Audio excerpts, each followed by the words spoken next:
Hello everyone, welcome to शिक्षक prep. Friends, हमारी science pedagogy की सीरीज़ चल रही थी जिसमें चैप्टर 5 का पार्ट ए तक मैंने आप लोगों को करवा दिया है। चैप्टर 5 में कुछ टॉपिक्स बचे थे, इसलिए पार्ट बी बनाया गया है। तो यहाँ पर ये पूरा चैप्टर कंप्लीट हो जाएगा। फ्रेंड्स, ये जो चैप्टर है इसके अंदर एक बहुत इंपॉर्टेंट टॉपिक आता है CCE। CCE का फुल फॉर्म है कॉन्टिन्यूस एंड कॉम्प्रिहेंसिव इवैल्यूएशन, जिसे हिंदी में कहते हैं सतत एवं व्यापक मूल्यांकन। तो फ्रेंड्स, इस टॉपिक को आप लोग ज़रूर पढ़ के जाइएगा अगर आप सीटेट का एग्ज़ाम देने जा रहे हैं, क्योंकि स्पेशली सीटेट में इस टॉपिक से बहुत सारे क्वेश्चंस देखने को मिलते हैं। और फ्रेंड्स, ये जो पेडागोजी की सीरीज़ है ये आपको सारे ही टीचिंग एग्ज़ाम्स में हेल्प करेगी, like DSSB, KVS, NVS, UP TET, REET, HTET and other TET exams. Friends, इससे पहले हमने मैथ्स पेडागोजी और हिंदी पेडागोजी की सीरीज़ कंप्लीट कर ली है। उन वीडियोस की प्लेलिस्ट का लिंक भी आपको इस वीडियो के डिस्क्रिप्शन बॉक्स में मिल जाएगा। अगर आप लोगों ने अभी तक वो नहीं देखी हैं तो उन्हें देखिए। अगर आप लोग टीचिंग एग्ज़ाम्स की प्रिपरेशन कर रहे हैं तो इस चैनल को सब्सक्राइब कर सकते हैं ताकि आने वाली वीडियोस की नोटिफिकेशंस आपको मिल सके। फ्रेंड्स, इसके बाद हम चाइल्ड डेवलपमेंट एंड पेडागोजी पढ़ने वाले हैं और उसके बाद इंग्लिश पेडागोजी करेंगे। तो चलिए स्टार्ट करते हैं असेसमेंट इन साइंस। फ्रेंड्स, इस वीडियो में आप लोग एंड तक बने रहिएगा, क्योंकि सीटेट का जो एग्ज़ाम होने वाला है दिसंबर 2022 में, उसके बारे में आपको कुछ इन्फॉर्मेशन देनी है। ठीक है, तो चलिए स्टार्ट करते हैं आज का टॉपिक। फ्रेंड्स, CCE के अंदर हम दो चीज़ें पढ़ेंगे। एक पढ़ेंगे कॉन्टिन्यूस इवैल्यूएशन, या आप कह सकते हैं कॉन्टिन्यूस असेसमेंट, और दूसरा हम पढ़ेंगे कॉम्प्रिहेंसिव इवैल्यूएशन या फिर कॉम्प्रिहेंसिव असेसमेंट। ठीक है, तो चलिए स्टार्ट करते हैं। सबसे पहले हम पढ़ेंगे कॉन्टिन्यूस असेसमेंट। फ्रेंड्स, देखिए ये आपके सामने है कॉन्टिन्यूस यानी कि सतत मूल्यांकन। ठीक है फ्रेंड्स, सतत मूल्यांकन दो प्रकार में डिवाइड है। पहला है FA और दूसरा है SA। ठीक है, 2 पार्ट्स में डिवाइडेड है। FA का फुल फॉर्म है फॉर्मेटिव असेसमेंट एंड SA का फुल फॉर्म है सम्मेटिव असेसमेंट। देखिए, हिंदी में फॉर्मेटिव असेसमेंट को कहते हैं रचनात्मक मूल्यांकन और सम्मेटिव असेसमेंट को कहते हैं संकलनात्मक मूल्यांकन। ठीक है, तो चलिए इन्हें एक एक करके पढ़ते हैं। इन दोनों में डिफरेंस देखेंगे, ये बहुत इंपॉर्टेंट है फ्रेंड्स। इससे रिलेटेड क्वेश्चन आपका आना ही आना है एग्ज़ाम में। देखिए, सबसे पहले FA के अंदर है पहला पॉइंट ड्यूरिंग, यानी कि ड्यूरिंग प्रोसेस, यानी कि पढ़ाने के दौरान। ठीक है, पढ़ाने के दौरान या फिर पढ़ाने के साथ साथ जो आकलन किया जाता है उसे हम FA कहते हैं। और दूसरा है SA के अंदर आता है एंड या फिर आफ्टर, यानी कि आफ्टर प्रोसेस, पढ़ाने के बाद अंत में जो आकलन किया जाता है उसे कहते हैं summative assessment. For example, during के अंदर क्या आएगा, देखिए जैसे टीचर बच्चों को कोई चैप्टर पढ़ा रहे हैं तो चैप्टर पढ़ाते पढ़ाते बीच बीच में बच्चों से क्वेश्चन करना, यानी कि पढ़ाने के दौरान भी क्वेश्चन पूछना, वो आता है FA के अंदर। और जब चैप्टर पूरा कंप्लीट हो गया है उसके बाद एंड में बच्चों से क्वेश्चंस पूछना, वो आता है SA के अंदर। ठीक है, आई होप आपको ये समझ में आ रहा होगा। दूसरा पॉइंट देखिए इम्प्रूव। ठीक है, इम्प्रूव मतलब क्या है, इसमें यह है कि अधिगम के इम्प्रूवमेंट के लिए किया जाता है ये, यानी कि बच्चे जो चीज़ सीख रहे हैं उसमें और अधिक इम्प्रूवमेंट हो सके। ठीक है, ये आता है FA के अंदर। और SA के अंदर आता है पास फेल, इसमें सिर्फ रैंक दे दिया जाता है, पास या फेल डिसाइड कर दिया जाता है SA के अंदर। ठीक है, नेक्स्ट देखिए FA के अंदर आता है फीडबैक, यानी कि जो लर्निंग की प्रोसेस है ना, अधिगम की प्रक्रिया, उसमें इम्प्रूवमेंट के लिए फीडबैक देना। ठीक है, जैसे बच्चों से टीचर ने क्वेश्चन पूछा, बच्चे ने थोड़ा बहुत आंसर सही बताया और थोड़ा गलत बता दिया, तो टीचर क्या करेंगे, उन्हें फीडबैक देंगे। ठीक है, और टीचर को क्या करना चाहिए, फीडबैक देते हुए बच्चों को उस बच्चे को बोलना चाहिए जिसने आंसर दिया है कि आपने थोड़ा सही बताया है और थोड़ा आपसे मिस्टेक हो गई है, आप थोड़ा बहुत और मेहनत कीजिए, आप अच्छा कर सकते हैं। इस तरह से फीडबैक देना है। ठीक है, यानी कि नेगेटिव चीज़ें बच्चों को नहीं बोलनी है। तो फीडबैक आता है एफए के अंदर, यानी कि फॉर्मेटिव असेसमेंट के अंदर, और ऐसे के अंदर आता है जजमेंट या फिर मार्क्स। यहाँ पर ये होता है कि बच्चों को जज किया जाता है, वो भी मार्क्स के बेसिस पर, ठीक है। जैसे टीचर ने बच्चों का एग्ज़ाम ले लिया और एग्ज़ाम के बाद देखा कि बच्चे के इतने मार्क्स आए हैं, तो मार्क्स के आधार पर बच्चों को जज किया जाता है ऐसे के अंदर। फ्रेंड्स, ये जो आप डिफरेंस पढ़ रहे हैं, आपको पढ़ते पढ़ते ये चीज़ समझ में आ रही होगी कि इन दोनों में सबसे अच्छा है फॉर्मेटिव असेसमेंट, ठीक है। आई होप आपको ये समझ में आ रहा होगा डिफरेंस देख करके। नेक्स्ट पॉइंट देखेंगे हम। एफए के अंदर आता है डायग्नोस्टिक और रेमेडियल, ठीक है। फ्रेंड्स, ये जो डायग्नोस्टिक एंड रेमेडियल है, डायग्नोस्टिक होता है निदानात्मक और रेमेडियल होता है उपचारात्मक, ठीक है। इन्हें हम लास्ट में पढ़ेंगे, पहले पूरा डिफरेंस पढ़ लेते हैं। इन दोनों टॉपिक को हम एंड में पढ़ेंगे, ठीक है, क्योंकि ये दोनों टॉपिक्स जो हैं इंडिविजुअली बहुत इम्पॉर्टेंट हैं, अलग अलग से अपने आप में इम्पॉर्टेंट हैं। तो इससे भी बहुत बार क्वेश्चन आए हैं, इसलिए इन्हें अभी हम डिटेल में पढ़ेंगे। तब तक नेक्स्ट देखते हैं। एफए के अंदर आता है फॉर लर्निंग, यानी कि सिखाने के लिए आकलन। मतलब टीचर बच्चों से पढ़ाते हुए बीच बीच में क्वेश्चंस करते हैं और बच्चों का आकलन करते हैं। ऐसा वो इसलिए करते हैं क्योंकि टीचर ने बच्चों को और पढ़ाना है, ठीक है। पढ़ाने के लिए आकलन, बच्चों को और अधिक सिखाने के लिए आकलन, ठीक है, ये कह सकते हैं। और देखिए ऐसे के अंदर क्या आता है, ऑफ लर्निंग। ऑफ लर्निंग यानी कि बच्चों ने सीख लिया है और जो सीख लिया है उसका आकलन कर रहे हैं, वो भी अंत में, ठीक है। यहाँ पर तो सिखाने के लिए आकलन किया जा रहा है, यानी कि जब बच्चों का आकलन कर रहे हैं, अगर वो अच्छी तरह से बच्चे नहीं सीख रहे हैं तो बच्चों को और अधिक अच्छे से सिखाएंगे, इसलिए किया जा रहा है आकलन। यहाँ पर ये होता है कि बच्चे ने सीख लिया है और जितना सीख लिया है सिर्फ उसका आकलन करेंगे, ठीक है।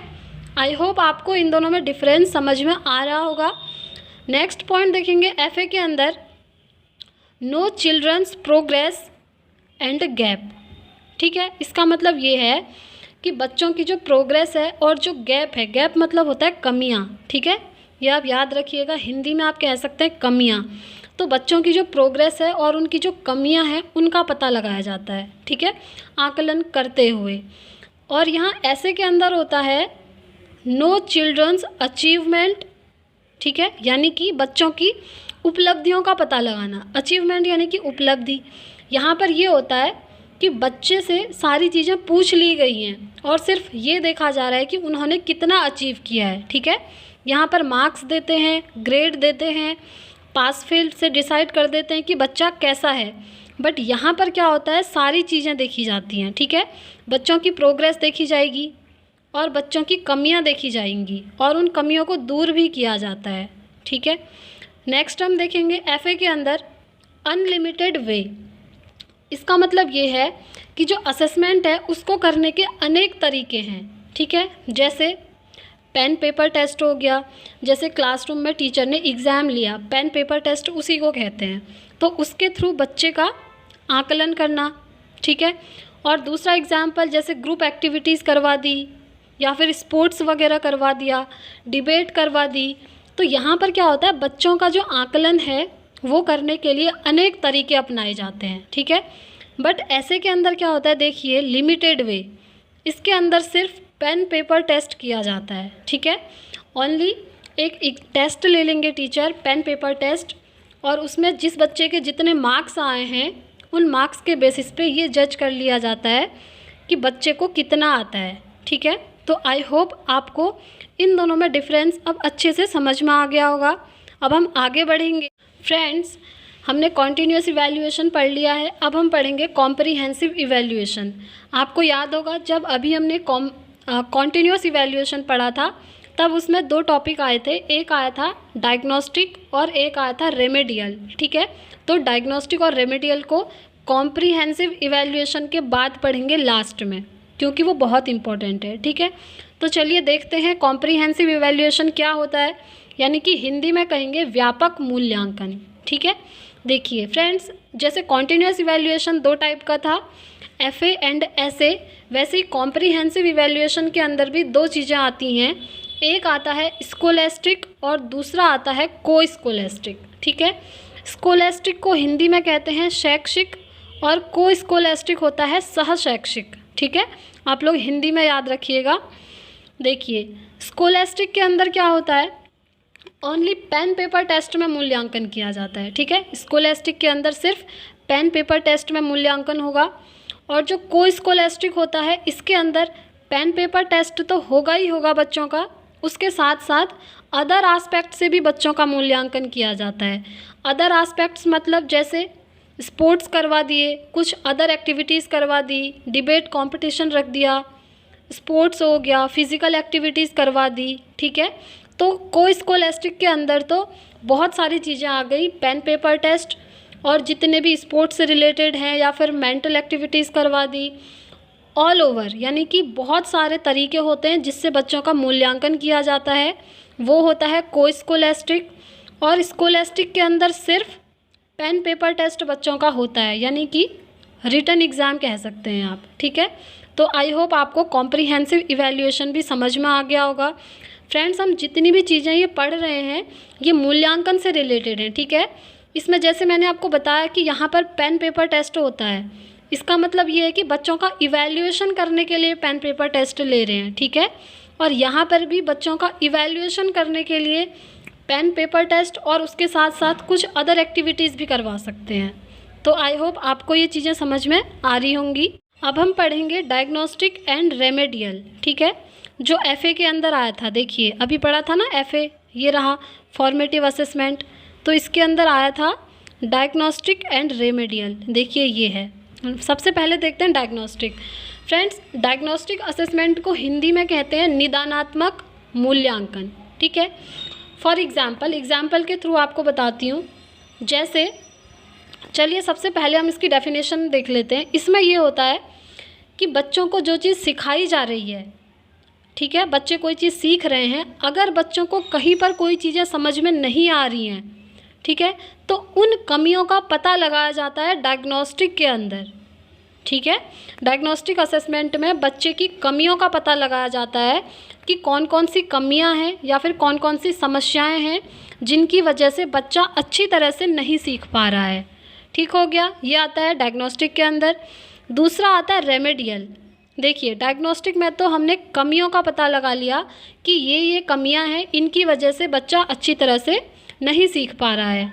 तो रेमेडियल के अंदर क्या होगा, जो कमियां हमें डायग्नोस्टिक में पता चली है ना, उन कमियों को दूर किया जाता है रेमेडी के अंदर। ठीक है, रेमेडियल के अंदर उन कमियों को दूर कैसे किया जाएगा, जो कमियां बच्चों की पता लगी हैं उन कमियों का रीज़न ढूंढेंगे और उन कमियों को दूर किया जाएगा रेमेडियल टीचिंग के अंदर।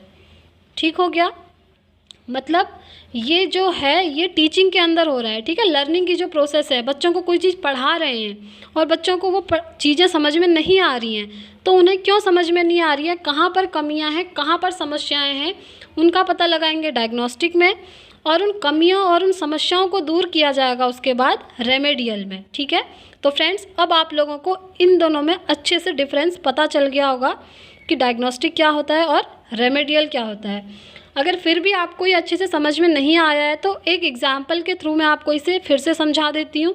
फ्रेंड्स, इस टॉपिक पर इतना फोकस इसलिए किया जा रहा है क्योंकि ये दोनों ही टॉपिक वेरी वेरी इंपॉर्टेंट हैं। ठीक है, सारे ही टीचिंग एग्ज़ाम्स के लिए, बट स्पेशली सीटेट के लिए ये दोनों बहुत इंपॉर्टेंट हैं, इसलिए इन्हें ध्यान से समझिएगा, क्योंकि इनसे जो क्वेश्चंस आते हैं वो घुमा करके आते हैं। डायरेक्ट आपसे डेफिनेशन नहीं पूछी जाती है, वहाँ पे क्वेश्चंस घुमा करके आते हैं। ठीक है, तो एक एग्जाम्पल के थ्रू हम समझते हैं। देखिए कोई पेशेंट है, वो डॉक्टर के पास जाता है। ठीक है, डॉक्टर उससे पूछता है कि आपको क्या प्रॉब्लम है, तो पेशेंट डॉक्टर को बताता है कि मुझे ये चीज़ें प्रॉब्लम कर रही हैं। ठीक है, तो वहाँ पर क्या होता है कि डॉक्टर जो है उसकी कमियों का पता लगाता है कि क्या क्या कमियां हैं, कौन सी बीमारी है उसके अंदर और वो बीमारियां क्यों हैं, उन बीमारियों के कारण ढूंढे जाते हैं। ठीक है, यानी कि जो भी बीमारी है पेशेंट को, उस बीमारी का पता लगाया जाता है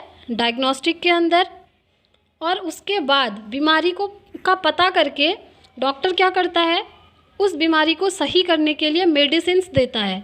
ठीक है, यानी कि उस बीमारी को दूर करने की कोशिश करता है, वो आता है रेमेडियल के अंदर। ठीक है, आई होप आपको अब समझ में आ गया होगा। सेम यही चीज़ आपको अप्लाई कर देनी है लर्निंग की प्रोसेस के अंदर।